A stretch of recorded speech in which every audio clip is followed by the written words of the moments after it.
ஓம் நமச்சிவாய.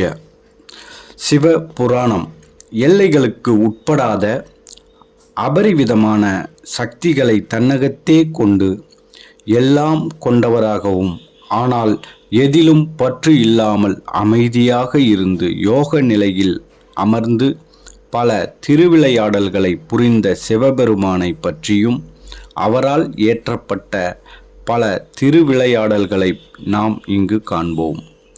சிவபுராணம் என்பது சிவபெருமானின் தோற்றம், அவரின் சக்திகள் மற்றும் அவரால் இயற்றப்பட்ட திருவிளையாடல்களின் தொகுப்பாகும்.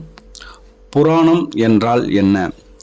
புராணம் என்பது நம் முன்னோர்களால் எக்காலத்திலும் வாழும் மானிட பிறவிகளுக்காக அளிக்கப்பட்ட ஒரு வரப்பிரசாதம் ஆகும். புராணம் என்றால் தொன்மை என்று பொருள்.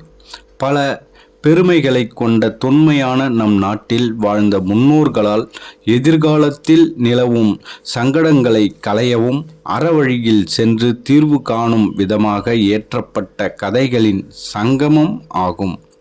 விந்தைகளுடன் கூடிய பல நன்மை பயக்கும் கதைகளையும் ஞான மார்க்கத்தின் அவசியத்தையும் பல யுகங்களாக காலம் தவறாமல் அனைவரிடத்திலும் இனிமையாகவும் எளிதில் புரியும் வண்ணம் இறைவனை கொண்டு படைக்கப்பட்ட அருள் பெறும் ஞான பொக்கிஷம்தான் இந்த புராணம். இந்த சிவபுராணத்தை அடுத்தடுத்து வரும் வீடியோக்களில் தொடர்ந்து ஒவ்வொரு கதைகளாக நாம் பார்க்கவிருக்கிறோம். நன்றி, வணக்கம்.